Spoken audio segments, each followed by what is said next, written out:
Bien le bonjour les amis, bienvenue dans ce nouvel article d'actualité. Alors là, il y a un article qui m'a quand même bien surpris, je ne l'ai pas encore lu, hein, on va le lire ensemble. Mais ça dit, un poisson peut-il se noyer? Un poisson qui est dans l'eau, peut-il se noyer? Il va se noyer quoi, en gros, hein. C'est assez bizarre. Alors on va lire cet article ensemble. Avant tout, j'ai trois questions à vous poser avant de lire l'article. C'est est-ce que vous êtes pour la conservation des animaux, oui ou non? Est-ce que vous êtes pour le bien-être animal, oui ou non? Et enfin, est-ce que vous êtes un bienfaiteur, oui ou non? Et si vous répondez oui à ces trois questions, dans ce cas-là, je vous invite à participer à ma cagnotte dans mon objectif d'agrandir mon élevage conservateur et ainsi sauver un maximum d'espèces avant qu'ils ne s'éteignent, qui a l'extinction qui se produit malheureusement pour eux. Donc ça, c'est un choix que vous pouvez faire. Est-ce que vous voulez que les générations futures se retrouvent dans un monde morose, sans animaux ou pas? Vous avez le pouvoir de pouvoir aider. Donc pour ça, le lien il est en description. Vous pouvez cliquer dessus et donc tomber sur la page et trouver plus d'informations sur ce que je vais faire. Vous avez aussi le lien du côté droit, l'adresse, vous pouvez l'écrire, c'est vous qui voyez. Et vous avez donc 4 choix. Soit vous laissez les amiraux crever, hein, c'est votre premier choix, il n'y a pas de souci, hein, c'est vous qui décidez, tant que vous êtes bien avec ça. Le deuxième choix, c'est simplement vous partager, c'est déjà une aide en soi. Hein. Le troisième choix, c'est vous faites un don. Et là, c'est forcément une meilleure aide et qui me permettra de sauver certains animaux de l'extinction. Et la quatrième choix, c'est l'idéal, c'est vous faites un don et vous faites un partage. Donc là, c'est ce qui aidera le plus à ma cause, évidemment. Donc tout ça, c'est à vous de voir si vous voulez sauver des animaux ou pas. C'est vous qui voyez. Donc voilà, vous avez fait vos choix, vous avez agi, etc. Donc on va pouvoir se concentrer sur cette histoire d'article. On va lire ça parce que c'est quand même assez curieux. Un poisson peut-il se noyer? Bon. Mais quelle drôle de question, n'est-ce pas? Ouais, c'est ce qu'on se dit. Hein. Le milieu naturel des poissons étant l'eau. S'ils pouvaient s'y noyer, ce serait très étrange. D'ailleurs, ce serait comme si nous étions capables de nous étouffer en respirant. Eh bien, vous pourriez certainement apprendre quelque chose d'intéressant dans cet article. Petit rappel sur le système respiratoire des poissons. Les poissons respirent l'oxygène présent dans l'eau. Contrairement à nous, ils n'ont pas de poumons mais des branchies, qui sont des espèces de feuillets disposés de part et d'autre de la tête. Leur rôle est de filtrer l'oxygène pour la faire passer dans le sang. Pour faire simple, ils aspirent l'eau par la bouche et la font ressortir par les branchies. Quelques poissons respirent aussi par le mucus de leur peau. D'ailleurs, pour la petite information, les poissons doivent capter quasiment 500 litres d'eau pour obtenir 1 litre d'oxygène. À titre de comparaison, les êtres humains n'ont pas besoin que de 100 litres d'air pour avoir la même quantité.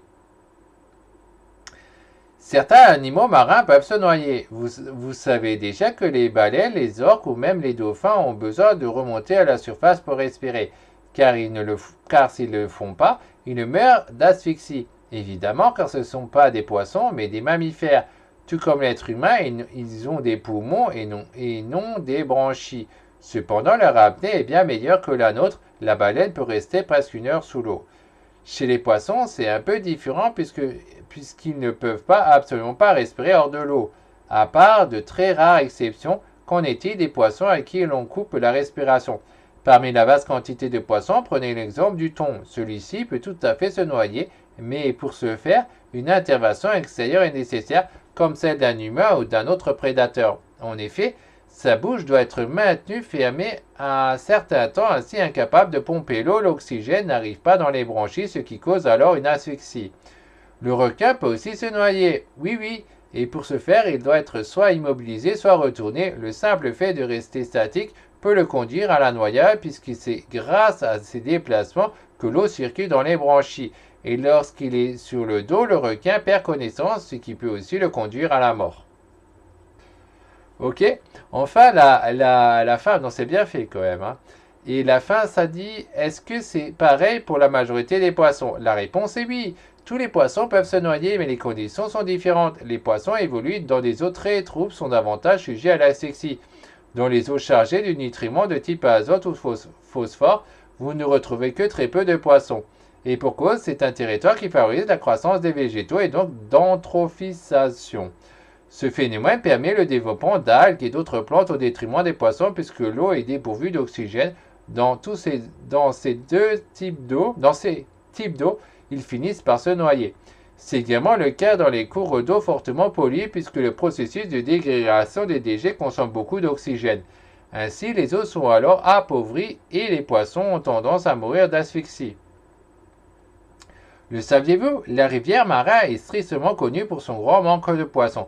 Si les activités humaines sont bien souvent responsables pour le coup, l'homme n'y est pour rien ici.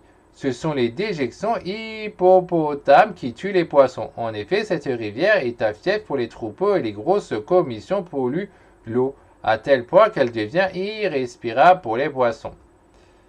Et ensuite, ça dit encore comment savoir si un poisson est en train de se noyer. Que ce soit un aquarium, dans les mares ou diverses autres étendues d'eau, 3 signes prouvent qu'un poisson est en difficulté respiratoire. Il est en train de halter à la surface de l'eau pour trouver de l'oxygène qu'il n'a plus dans son milieu naturel. Sa posture et sa nage sont irrégulières pour tenter d'accéder à des réserves d'oxygène. Il lui semble désorienté et peut nager à la surface en rond, sur un côté ou même flotter. Pour aller plus loin, sachez que le réchauffement climatique peut être un facteur de noyade pour les poissons. En effet, les eaux chaudes sont moins chargées en oxygène contrairement aux eaux plus froides ou tempérées. De même, la température atmosphérique est aussi un facteur aggravant puisque dans les eaux plus chaudes, le processus métabolique des poissons accélère. En d'autres termes, lorsqu'il fait chaud, les poissons ont besoin de plus d'oxygène pour que les organismes fonctionnent de façon optimale. Et dans la mesure où les eaux chaudes en contiennent moins, les poissons ont plus souvent tendance à s'asphyxier.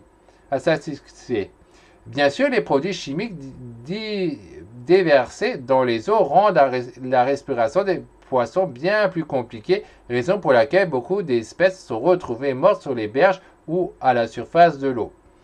Donc voilà pour cet article. Alors c'est intéressant, effectivement. Il faudrait vérifier le terme exact de noyade.